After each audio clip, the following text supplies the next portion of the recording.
Nagkaisang ipinagdiriwang ng Dole Region 7 LGUs at Regional Tripartite Industrial Peace Council mula sa iba't ibang syudad sa Cebu ang ika-122 taong anibersaryo ng Labor Day na ginanap sa Talisay City Sports Complex. Narito ang balita ni Eileen Navarro. Umabot sa 56,000 individual mula sa iba't ibang syudad dito sa Cebu ang nakatanggap ng benepisyo mula sa tupad program ng Dole Region 7 bilang bahagi ng ika-122 taong selebrasyon ng Labor Day.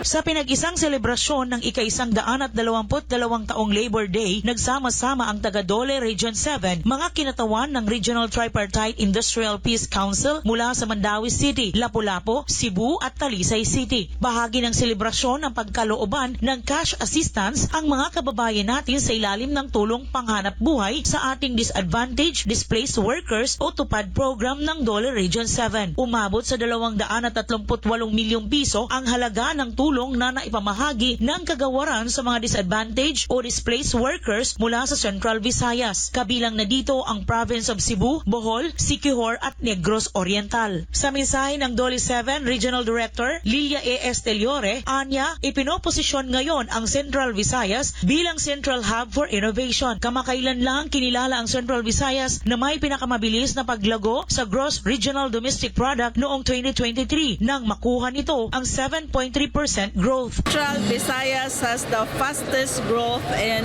GRDP, or the Gross Regional Domestic Product, and it's from 23 of February 95.2 for 2024 February is 96.5. Ibig sabihin noon na yung products and services natin sa Central Visayas is soaring that high compared to all other regions, meaning is the economic growth indicator measurement. And correspondingly, it will be an invitation to the investors, and more employment will be generated. Sang-ayon naman sa Cebu City Mayor Michael Rama sa naging achievement ng Central Visayas, kung saan anya bahagi dito ang kontribusyon ng Cebu City. What we've been doing for the city of Cebu, just like this, we open up trust and confidence. Hindi mo ma-argue.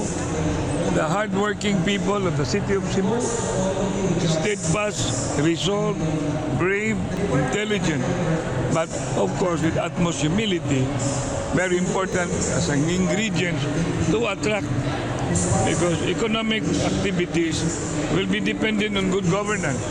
Bahagi rin sa naturang selebrasyon ang pagbubukas ng maraming job opportunities sa pamamagitan ng 2024 Labor Day Job Fair na ginanap sa SM City Seaside, kung saan dinaluhan mismo ni Mayor Michael Rama.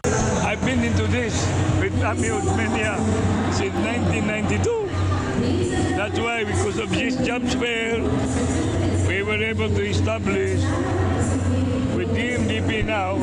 I don't call peso, I call them dollar. Since that time, we were into overseas.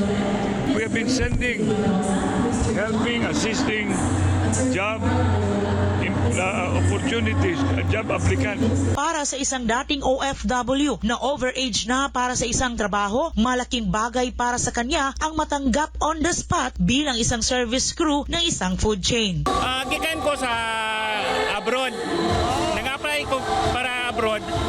Kuan man, its limit man ang dawat. Ang diferensya, dili na lang ko sa local na lang sa ko in case wala pa trabaho para abroad. Ayon sa datos ng Dole Region 7, mula sa 95.2 ay tumaas hanggang 96.5 ang employment opportunities sa rehiyon. Para sa Diyos sa Pilipinas kong mahal, Eileen Navarro, SMNI News, Cebu.